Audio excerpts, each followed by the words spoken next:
Hi, I'm Sean Karendian, Managing Partner of Keystone Law Group, a Los Angeles probate firm. Here are 5 things surviving spouses should know about their inheritance rights and community property rights.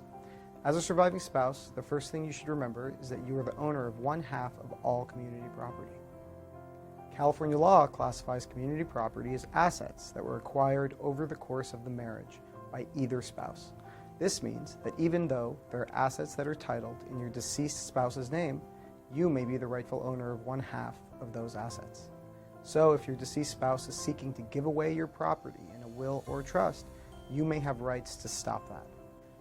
Next, if you believe your deceased spouse's will or trust may be invalid, you may have the authority to challenge it through a contest.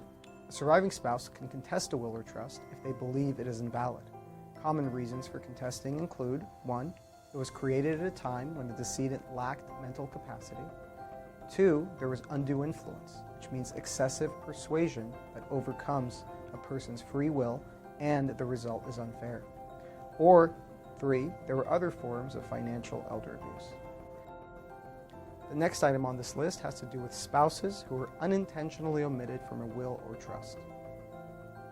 In California, if you marry the decedent after the latest will or trust was signed, you may be considered an omitted spouse and may have a right to inherit, even though you were not named as a beneficiary in the will or trust. The next item on this list has to do with non-traditional partnerships. Even if you were not legally married to the decedent, you may have certain inheritance rights. In California, if you were the surviving, unmarried, cohabitating partner of a decedent, you may be able to file something known as a Marvin action to try to claim the inheritance you were promised by the decedent. Next, there are special rules allowing spouses to bypass probate. Probate is a formal process by which court validates a decedent's will.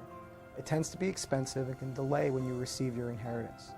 Surviving spouses can bypass probate using a special petition known as a spousal property petition. To learn more about the rights of surviving spouses, visit our webpage on spousal rights after death. Otherwise, to schedule a free consultation with one of our probate attorneys, click the link on the screen. Also, don't forget to subscribe to our channel to be notified when new content has been posted. Thank you for tuning in.